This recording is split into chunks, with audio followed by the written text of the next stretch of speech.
नमस्कार दोस्तों। आज जरा अपने आप से एक ईमानदार सवाल पूछिए। क्या आपका दिमाग सच में आपका साथ दे रहा है या फिर वही दिमाग आपकी सबसे बड़ी समस्या बन चुका है? सुबह आंख खुलते ही चिंता, दिन भर बेवजह की सोच, बीते हुए कल का पछतावा, आने वाले कल का डर और रात को सोते समय वही घूमते हुए ख्याल। अगर ये सब आपकी जिंदगी का हिस्सा बन चुके हैं तो समझ लीजिए कि आपका दिमाग थक चुका है, जहरीला हो चुका है। और सबसे खतरनाक बात यह है कि हमें इसका एहसास भी नहीं होता। हम इसे नॉर्मल मान लेते हैं। हम सोचते हैं कि सबके साथ ऐसा ही होता है, लेकिन सच ये है कि हर इंसान का दिमाग ऐसा नहीं होता, बल्कि ऐसा बना दिया गया है। इस तेज रफ्तार दुनिया में हम अपने शरीर को तो रोज नहलाते हैं, साफ करते हैं, अच्छा खाना देने की कोशिश करते हैं, लेकिन अपने दिमाग की सफाई वो हम सालों से भूल चुके हैं। और गंदा दिमाग, चाहे वो कितना भी टैलेंटेड क्यों ना हो, आपको कभी खुश नहीं रहने देगा, कभी आगे नहीं बढ़ने देगा। यही वजह है कि आज इतने लोग सब कुछ होते हुए भी अंदर से खाली महसूस करते हैं। पैसा है लेकिन सुकून नहीं, लोग हैं लेकिन शांति नहीं, सपने हैं लेकिन हिम्मत नहीं। और यही वो जगह है जहां ये किताब डिटॉक्स योर माइंड आपकी जिंदगी में एंट्री लेती है।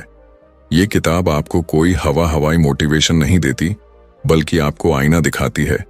ये आपको बताती है कि आपका दिमाग किस किस तरह से रोज जहर पी रहा है, और उससे भी ज्यादा जरूरी बात, उस जहर को बाहर कैसे निकालना है।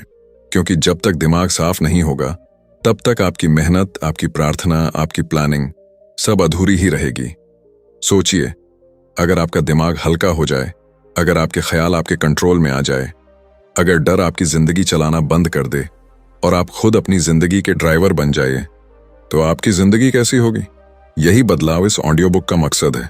आज की इस वीडियो में हम बात करेंगे कि कैसे नेगेटिव सोच चुपचाप हमारे फैसले खराब कर देती है, कैसे ओवरथिंकिंग हमारी एनर्जी चूस लेती है, कैसे बीते हुए अनुभव हमें आज जीने नहीं देते, और कैसे हम बिना जाने अपने ही दिमाग के कैदी बन जाते हैं।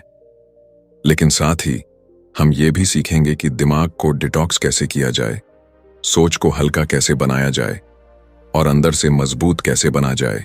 ये वीडियो सिर्फ सुनने के लिए नहीं है, ये महसूस करने के लिए है। हो सकता है कुछ बातें आपको चुभें, हो सकता है कुछ सच आपके सामने आए, लेकिन याद रखिए, जब तक सच्चाई चुभती नहीं है, तब तक बदलाव शुरू नहीं होता।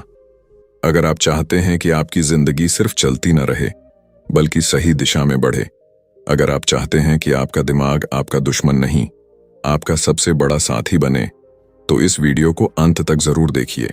और हाँ, अगर आपको ऐसी किताबों की ऑडियो बुक समरी पसंद आती है जो सिर्फ ज्ञान नहीं देती बल्कि अंदर कुछ बदल देती हैं, तो अभी वीडियो को लाइक कीजिए, चैनल को सब्सक्राइब कीजिए, क्योंकि आगे भी ऐसी ही दमदार और जिंदगी बदलने वाली कहानियां आपका इंतजार कर रही हैं।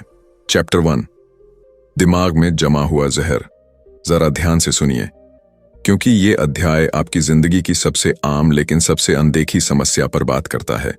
हम में से ज्यादातर लोग ये मान चुके हैं कि परेशान रहना, टेंशन में रहना, हर छोटी बात पर ओवरथिंक करना, नाराज होना, जलन महसूस करना, ये सब तो नॉर्मल है।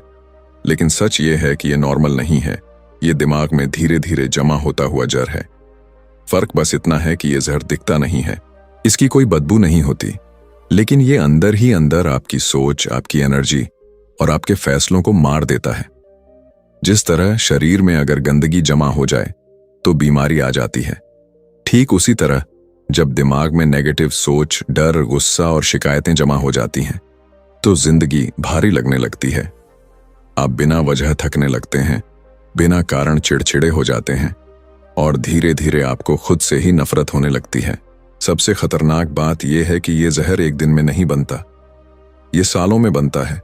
बचपन में सुनी हुई बातें, लोगों के ताने, बार बार की नाकामी, टूटे हुए रिश्ते, सोशल मीडिया की तुलना और दूसरों की जिंदगी देखकर खुद को कम समझना, ये सब मिलकर दिमाग के अंदर एक कचरे का ढेर बना देते हैं। और हम सोचते रहते हैं कि बस थोड़ा आराम मिल जाए तो सब ठीक हो जाएगा। लेकिन आराम से दिमाग साफ नहीं होता, दिमाग साफ होता है समझ से। जब तक आप ये नहीं समझेंगे कि आपके दिमाग के अंदर क्या भरा हुआ है, तब तक आप उसे बाहर नहीं निकाल सकते। अक्सर लोग कहते हैं कि मुझे गुस्सा बहुत आता है, मुझे डर बहुत लगता है, मैं बहुत ज्यादा सोचता हूं, लेकिन कोई ये नहीं पूछता कि ये सब आ कहां से रहा है। गुस्सा तब आता है जब उम्मीदें टूटती हैं। डर तब पैदा होता है जब हमें खुद पर भरोसा नहीं होता। और ओवरथिंकिंग तब शुरू होती है जब दिमाग को बेवजह फालतू खाना मिल रहा होता है। और ये फालतू खाना होता है नेगेटिव न्यूज़, बेकार की बातें, लोगों की राय और वो यादें जिन्हें हमें बहुत पहले छोड़ देना चाहिए था। धीरे धीरे दिमाग इन सब चीज़ों का आदी हो जाता है और फिर बिना इनके उसे चैन ही नहीं मिलता। इस अध्याय का सबसे बड़ा सच ये है कि आपका दिमाग वैसा ही बन जाता है जैसा आप उसे रोज खिलाते हैं। अगर आप रोज शिकायतें खिलाएंगे तो दिमाग शिकायत करना सीख जाएगा। अगर आप रोज डर खिलाएंगे तो दिमाग हर मौके में खतरा ढूंढेगा। और अगर आप रोज दूसरों से तुलना खिलाएंगे तो दिमाग कभी आपको खुश नहीं रहने देगा। इसीलिए पहला कदम ये समझना है कि समस्या बाहर नहीं है, समस्या आपके अंदर जमा हुई है। दुनिया तो वैसी ही रहेगी, लोग भी वैसे ही रहेंगे, लेकिन अगर आपका दिमाग साफ हो गया तो वही दुनिया आपको हल्की लगने लगेगी। ये अध्याय आपको दोषी महसूस कराने के लिए नहीं है, बल्कि आपको जगाने के लिए है। क्योंकि जब तक आप ये मानते रहेंगे कि मेरी हालत दूसरों की वजह से खराब है, तब तक आप अपने दिमाग की सफाई शुरू ही नहीं कर पाएंगे।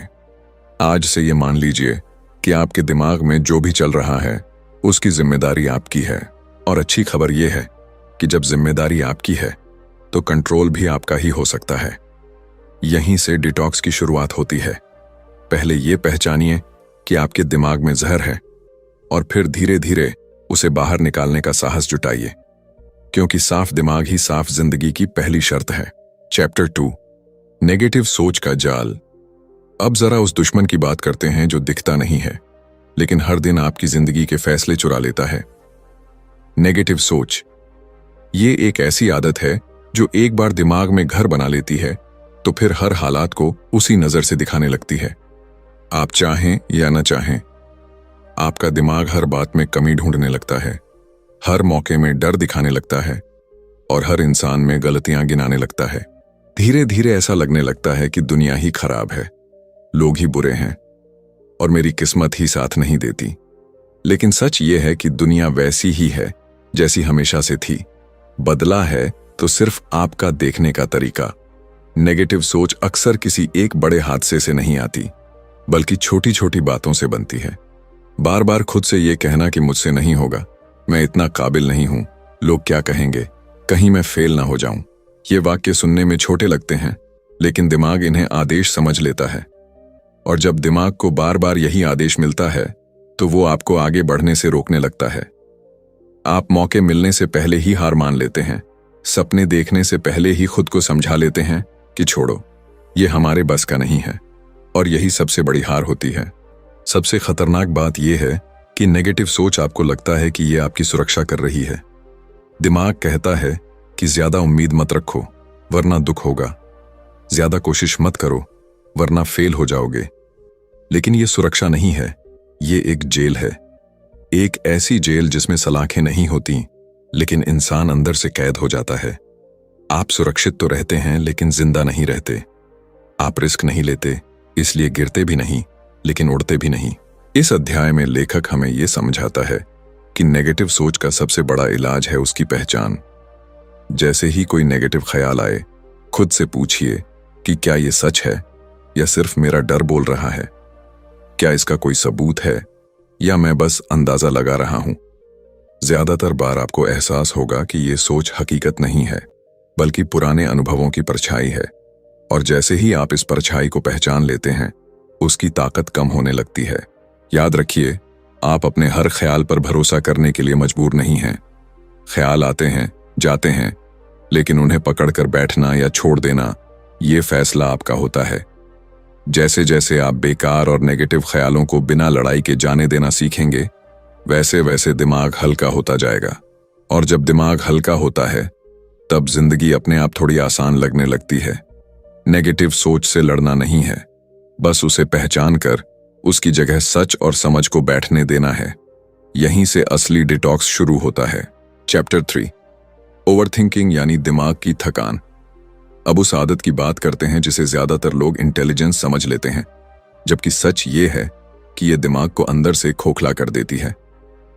ओवरथिंकिंग बार बार एक ही बात को घुमाना, हर सिचुएशन के 100 नतीजे निकालना और ज्यादातर नतीजे नेगेटिव ही सोचना। आप किसी एक बात पर सोचने बैठते हैं और कब दिमाग पूरा दिन उसी में फंस जाता है पता ही नहीं चलता।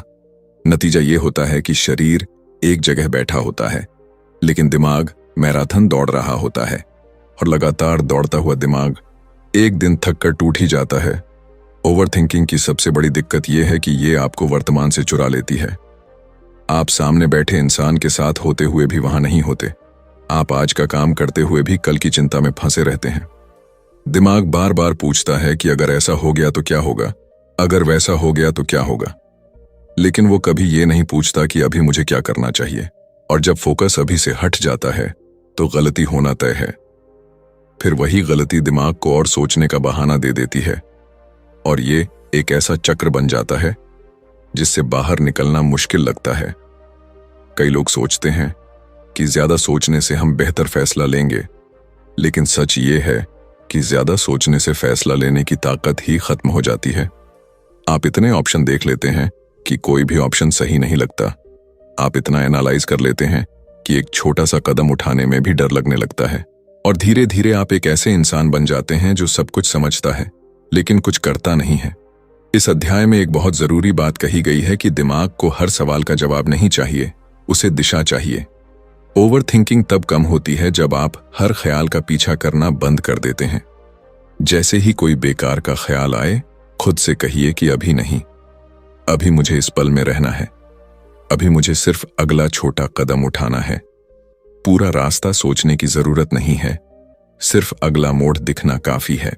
जब आप दिमाग को हर समय एंटरटेन करना बंद कर देते हैं, जब आप उसे हर पल बिजी रखने की कोशिश छोड़ देते हैं, तब दिमाग खुद ही शांत होना शुरू हो जाता है। थोड़ी खामोशी, थोड़ी सादगी और थोड़ा सा वर्तमान में जीना ओवरथिंकिंग का सबसे बड़ा इलाज है। याद रखिए, दिमाग को आराम तब नहीं मिलता जब आप सोते हैं। दिमाग को आराम तब मिलता है जब आप बेवजह सोचना छोड़ देते हैं। यही इस अध्याय का असली संदेश है। चैप्टर 4, डर और खुद पर शक। अब उस चीज की बात करते हैं जो ज्यादातर सपनों को जन्म लेने से पहले ही मार देती है। डर। डर असफल होने का, डर लोगों की राय का, डर मजाक बनने का, और सबसे खतरनाक डर खुद पर शक। ये डर इतना शोर नहीं करता, ये चुपचाप आपके दिमाग में बैठ जाता है और हर मौके पर धीरे से कहता है, मत करो, रिस्क मत लो, सुरक्षित रहो। और हम उसकी बात मान लेते हैं क्योंकि डर हमेशा समझदार बनने का नाटक करता है। डर अक्सर बाहर की दुनिया से नहीं आता, डर अंदर की यादों से आता है। किसी दिन किसी ने आपको कह दिया कि तुमसे नहीं होगा, किसी दिन आप कोशिश करके हार गए, किसी दिन आपने खुद को किसी और से कम समझ लिया। बस वहीं से डर ने जड़ पकड़ ली। फिर चाहे मौका कितना भी अच्छा क्यों ना हो, दिमाग पहले पुराने दर्द को याद करता है और खुद को बचाने के लिए पीछे खींच लेता है। लेकिन लेखक यहां एक कड़वी सच्चाई बताता है कि डर आपको बचाता नहीं है, डर आपको रोकता है। खुद पर शक डर का सबसे करीबी साथी है। जब आप खुद पर भरोसा नहीं करते तो हर फैसला भारी लगने लगता है। आप बार बार दूसरों से सलाह मांगते हैं और फिर भी संतुष्ट नहीं होते, क्योंकि असली समस्या फैसला नहीं है, असली समस्या भरोसे की कमी है।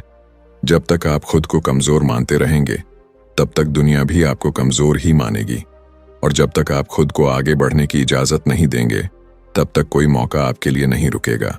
खुद पर शक डर का सबसे करीबी साथी है। जब आप खुद पर भरोसा नहीं करते तो हर फैसला भारी लगने लगता है। आप बार बार दूसरों से सलाह मांगते हैं और फिर भी संतुष्ट नहीं होते, क्योंकि असली समस्या फैसला नहीं है, असली समस्या भरोसे की कमी है। जब तक आप खुद को कमजोर मानते रहेंगे, तब तक दुनिया भी आपको कमजोर ही मानेगी, और जब तक आप खुद को आगे बढ़ने की इजाजत नहीं देंगे, तब तक कोई मौका आपके लिए नहीं रुकेगा। चैप्टर 5, बीता हुआ कल और भविष्य की चिंता। अब उस बोझ की बात करते हैं जिसे ज्यादातर लोग बिना जाने रोज अपने दिमाग में ढोते रहते हैं। बीता हुआ कल और आने वाले कल की चिंता। दिमाग या तो पीछे भागता रहता है या आगे दौड़ता रहता है, लेकिन जहां होना चाहिए वहीं रुकने को तैयार नहीं होता। बीते हुए पलों की गलतियां, अधूरे फैसले, टूटे रिश्ते और वो बातें जो काश मैंने ऐसा किया होता, काश मैंने वैसा किया होता। ये काश शब्द दिमाग को सबसे ज्यादा थका देता है, क्योंकि जो बदल ही नहीं सकता उस पर बार बार सोचना सिर्फ दर्द बढ़ाता है, समझ नहीं। दूसरी तरफ भविष्य की चिंता है। अगर ऐसा हो गया तो क्या होगा, अगर वैसा नहीं हुआ तो क्या होगा। करियर, पैसा, रिश्ते, समाज, सब कुछ दिमाग में एक साथ घूमने लगता है। और मजे की बात यह है कि भविष्य अभी आया भी नहीं है, लेकिन हम उसका पूरा बोझ आज ही उठाने लगते हैं। नतीजा ये होता है कि न हम आज को ठीक से जी पाते हैं, न कल को सही बना पाते हैं। इस अध्याय में लेखक एक बहुत गहरी बात कहता है कि दिमाग को सबसे ज्यादा सुकून तब मिलता है जब उसे यकीन हो कि अभी का पल सुरक्षित है। ज्यादातर चिंता इस डर से आती है कि मैं कंट्रोल में नहीं हूं, लेकिन सच ये है कि बीता हुआ कल आपके कंट्रोल में कभी था ही नहीं, और आने वाला कल भी पूरी तरह आपके कंट्रोल में नहीं होगा। जो आपके कंट्रोल में है वो है अभी का एक फैसला, अभी का एक कदम, अभी का एक एक्शन। जब आप बीते हुए कल को सबक की तरह देखते हैं, सजा की तरह नहीं, तब उसका जहर कम होने लगता है। और जब आप भविष्य को तैयारी की तरह देखते हैं, डर की तरह नहीं, तब उसकी चिंता भी हल्की हो जाती है। दिमाग को यह सिखाना पड़ता है कि हर बार पीछे लौटना जरूरी नहीं है और हर बार आगे दौड़ना भी जरूरी नहीं है। कभी कभी रुककर सांस लेना ही सबसे समझदारी भरा कदम होता है। याद रखिए, जिंदगी पीछे या आगे नहीं चलती, जिंदगी हमेशा अभी चलती है। जो इंसान अपने आज को संभाल लेता है, उसका कल अपने आप बेहतर बनने लगता है। बीते हुए कल को सम्मान के साथ छोड़ दीजिए, आने वाले कल पर भरोसा रखिए और आज के पल में पूरी मौजूदगी के साथ खड़े हो जाइए। यही इस अध्याय का सबसे बड़ा डिटॉक्स है। चैप्टर 6, दिमाग को साफ करने की शुरुआत। अब तक हमने दिमाग में जमा जर को पहचाना, उसकी वजहों को समझा और यह भी जाना कि कैसे नेगेटिव सोच, ओवरथिंकिंग, डर और चिंता हमारी एनर्जी चूस लेते हैं। अब सवाल यह है कि इस सब से बाहर निकला कैसे जाए, क्योंकि सिर्फ समस्या जान लेना काफी नहीं है। असली बदलाव तब आता है जब आप कुछ अलग करना शुरू करते हैं। यही से दिमाग को साफ करने की असली शुरुआत होती है।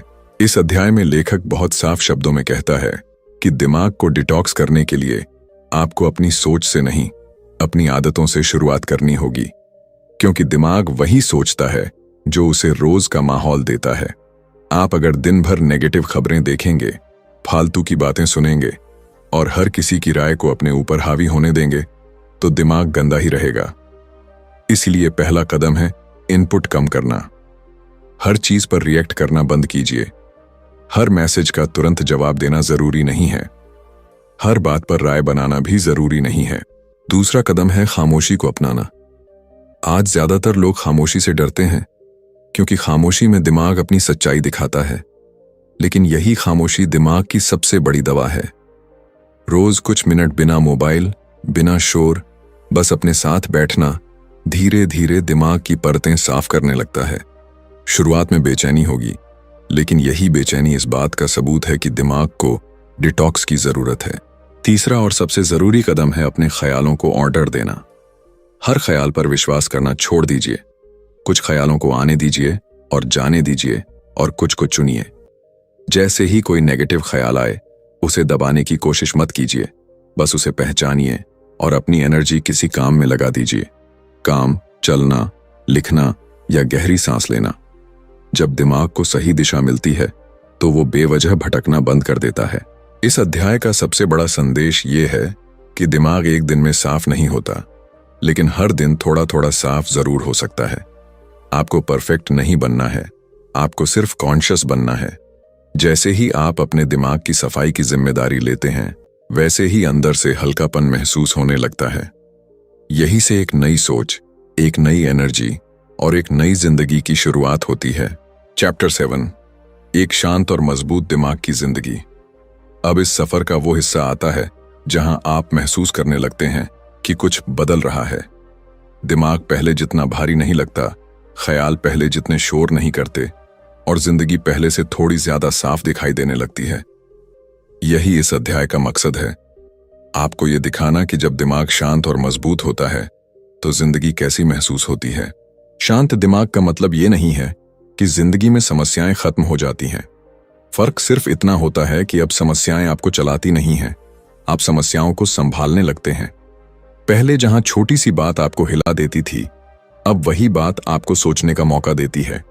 रिएक्शन की जगह रिस्पॉन्स आ जाता है। और यही फर्क एक कमजोर और एक मजबूत दिमाग में होता है। मजबूत दिमाग वो नहीं है जो कभी टूटता नहीं। मजबूत दिमाग वो है जो टूटकर भी खुद को संभाल लेता है। जब आपका दिमाग साफ होता है तो आप अपनी वैल्यू बाहर की दुनिया से नहीं, अंदर की समझ से तय करते हैं। लोग क्या कहेंगे, क्या सोचेंगे, इसका असर कम होने लगता है, क्योंकि अब आपको खुद पर भरोसा होता है। और जहां भरोसा होता है वहां डर ज्यादा देर टिक नहीं पाता। इस अध्याय में लेखक बताता है कि शांत दिमाग के साथ फैसले भी शांत होते हैं। आप जल्दबाजी में कुछ साबित करने की कोशिश नहीं करते। आप धीरे लेकिन सही दिशा में चलते हैं। आपको हर रेस जीतनी नहीं होती, आपको बस अपनी रेस सही तरीके से पूरी करनी होती है। और यही सोच जिंदगी में सुकून लाती है। जब दिमाग साफ होता है तो रिश्ते भी साफ होने लगते हैं। आप दूसरों से उम्मीदें कम और समझ ज्यादा रखने लगते हैं। आप माफ करना सीखते हैं, छोड़ना सीखते हैं, और सबसे जरूरी बात, खुद के साथ नरमी बरतना सीखते हैं। क्योंकि आप समझ जाते हैं कि हर दिन परफेक्ट होना जरूरी नहीं है, हर दिन सच्चा होना जरूरी है। ये अध्याय आपको ये एहसास दिलाता है कि दिमाग का डिटॉक्स सिर्फ सोच बदलने का नहीं, पूरी जिंदगी को नए नजरिए से देखने का नाम है। जब अंदर शांति होती है तो बाहर की दुनिया चाहे जैसी भी हो, आप अपने अंदर एक सुरक्षित जगह बना लेते हैं। और यही असली जीत है। चैप्टर 8, नई शुरुआत और रोज का मानसिक डिटॉक्स। अब इस किताब का सबसे जरूरी और सबसे प्रैक्टिकल हिस्सा आता है, क्योंकि समझ आ जाना एक बात है, लेकिन उस समझ को रोज की जिंदगी में उतार पाना ही असली बदलाव है। इस अध्याय में लेखक साफ तौर पर कहता है कि दिमाग का डिटॉक्स कोई एक बार का इवेंट नहीं है, ये एक रोज की आदत है।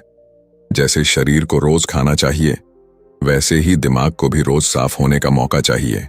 ज्यादातर लोग ये सोचते हैं कि एक दिन सब ठीक हो जाएगा, एक दिन दिमाग पूरी तरह शांत हो जाएगा। लेकिन सच ये है कि दिमाग को रोज संभालना पड़ता है। कुछ दिन अच्छे होंगे, कुछ दिन भारी होंगे, लेकिन फर्क ये होगा कि अब आप भारी दिनों से डरेंगे नहीं। अब आपको पता होगा कि इस बोझ को हल्का कैसे करना है। हर सुबह खुद से एक छोटा सा सवाल पूछना, आज मैं अपने दिमाग को किस चीज से दूर रखूंगा? बेवजह की तुलना, फालतू की शिकायत या पुराने जख्म। इस अध्याय में लेखक रोज के मानसिक डिटॉक्स के लिए एक आसान तरीका बताता है। दिन की शुरुआत में कुछ मिनट अपने लिए रखना, बिना मोबाइल, बिना शोर, सिर्फ सांस पर ध्यान देना और अपने दिमाग को ये याद दिलाना कि आज का दिन नया है, बीता हुआ कल यहीं खत्म हो चुका है। फिर दिन भर में जब भी दिमाग भटके, खुद को वापस इसी पल में लाना। और रात को सोने से पहले एक सवाल, आज मैंने अपने दिमाग को हल्का करने के लिए क्या किया? सबसे खूबसूरत बात यह है कि जब आप खुद से जुड़ना शुरू करते हैं तो बाहर की दुनिया अपने आप थोड़ी कम जरूरी लगने लगती है। आप हर बात पर रिएक्ट नहीं करते, हर इंसान को खुश करने की कोशिश नहीं करते और हर गलती को दिल पर नहीं लेते। आप सीख जाते हैं कि कुछ चीजों को छोड़ना भी ताकत है, कमजोरी नहीं। यह अध्याय आपको यह भरोसा देता है कि आप टूटे हुए नहीं हैं, आप बस थके हुए हैं। और थकान का इलाज और मेहनत नहीं, सही दिशा है। जैसे जैसे आप इस डिटॉक्स को अपनी जिंदगी का हिस्सा बनाते हैं, वैसे वैसे आपको एहसास होता है कि खुशी बाहर से नहीं आती, शांति अंदर से निकलती है। और जब अंदर शांति होती है तो जिंदगी खुद ब खुद सही लगने लगती है। यही इस किताब का अंतिम संदेश है, साफ दिमाग, हल्की जिंदगी और एक नई शुरुआत। चैप्टर 9, खुद से दोस्ती और असली आजादी। अब इस सफर का आखिरी और सबसे गहरा पड़ाव आता है, क्योंकि जब दिमाग साफ होने लगता है, जब शोर कम हो जाता है, तब इंसान पहली बार खुद की आवाज सुन पाता है। और यही वो पल होता है जहां असली बदलाव जन्म लेता है।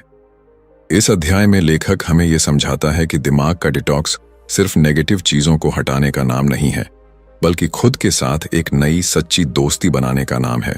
ज्यादातर लोग पूरी जिंदगी खुद से ही लड़ते रहते हैं, अपनी कमियों से, अपनी गलतियों से, अपने डर से। वो खुद को हर वक्त सुधारने की कोशिश करते हैं, लेकिन कभी अपनाने की कोशिश नहीं करते। नतीजा ये होता है कि बाहर से इंसान सफल दिखता है, लेकिन अंदर से थका हुआ और अकेला महसूस करता है। जब आप दिमाग को साफ करते हैं तब आप ये सीखते हैं कि खुद को सजा देना जरूरी नहीं है, खुद को समझना जरूरी है। इस अध्याय में एक बहुत खूबसूरत बात कही गई है कि जिस दिन आप खुद के साथ खड़े होना सीख जाते हैं, उस दिन दुनिया की राय कमजोर पड़ने लगती है। आप अपनी गलतियों को पहचानते हैं, लेकिन उन्हें अपनी पहचान नहीं बनने देते।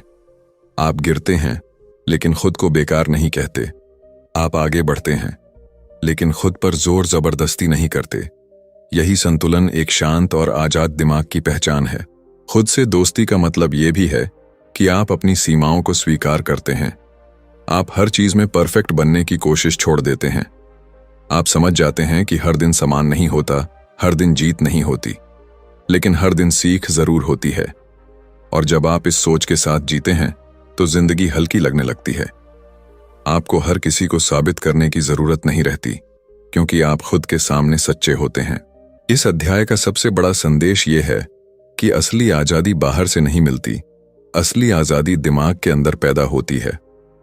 जब आप अपने ख्यालों के गुलाम नहीं रहते, जब आप अपने डर से भागते नहीं, और जब आप अपने अतीत को ढोते नहीं, तब आप सच में आजाद होते हैं। यही आजादी आपको खुलकर सांस लेने देती है, सही फैसले लेने देती है, और अपनी जिंदगी को अपनी शर्तों पर जीने की ताकत देती है।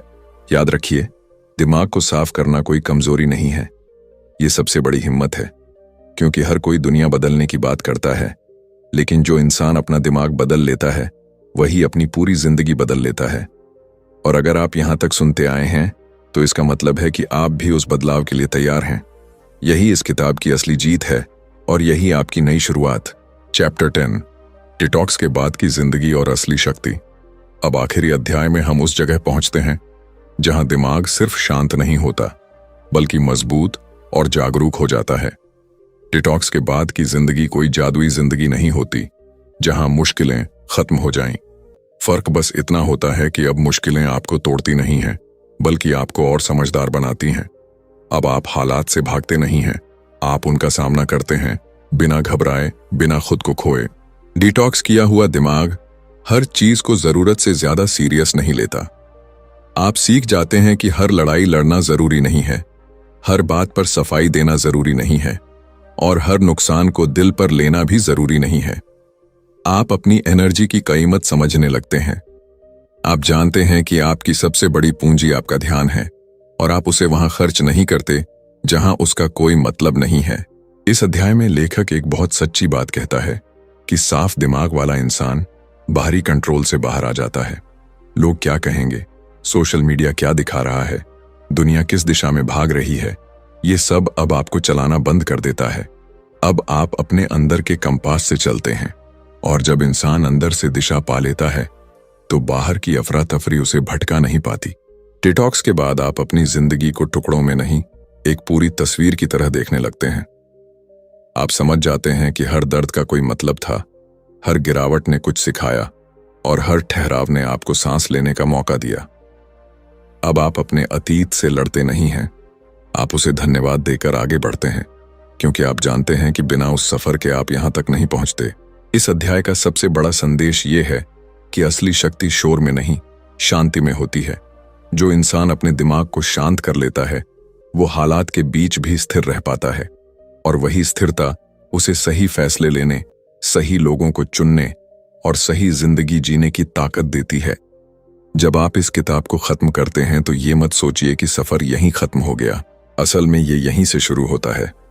हर दिन थोड़ा और साफ, थोड़ा और सच, और थोड़ा और अपने लिए जीना।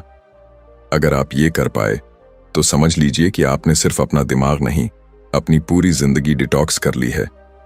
यही इस किताब की अंतिम सीख है, और यही आपकी असली ताकत। और अब जब आप इस सफर के आखिरी पल तक मेरे साथ हैं, तो सोचिए, आपके दिमाग की गंदगी अब धीरे धीरे हटने लगी है। वो डर, चिंता, नेगेटिव ख्याल और ओवरथिंकिंग जो कभी आपको रोकते थे, अब धीरे धीरे पीछे हटने लगे हैं।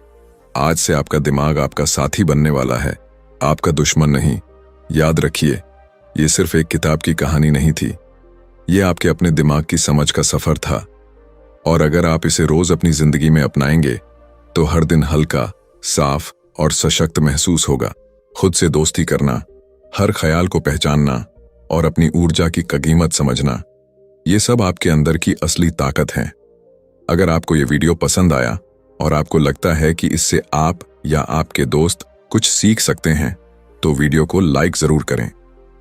साथ ही ऐसे और मोटिवेशनल और जिंदगी बदलने वाले ऑडियो बुक समरीज देखने के लिए हमारे चैनल को सब्सक्राइब करें और बेल आइकन दबाएं, ताकि कोई भी वीडियो आपसे मिस ना हो। और हाँ, कमेंट में मुझे बताइए कि आपको सबसे ज्यादा कौन सा अध्याय पसंद आया और आप अपने दिमाग को डिटॉक्स करने के लिए आज कौन सा पहला कदम उठाने वाले हैं। मैं आपके कमेंट का इंतजार करूंगा। याद रखिए, बदलाव बाहर से नहीं, अंदर से शुरू होता है। अपना दिमाग साफ रखिए और अपनी जिंदगी को हल्का और सशक्त बनाइए। चलिए अब शुरुआत करते हैं अपने नए हल्के और शक्तिशाली दिमाग की जिंदगी की।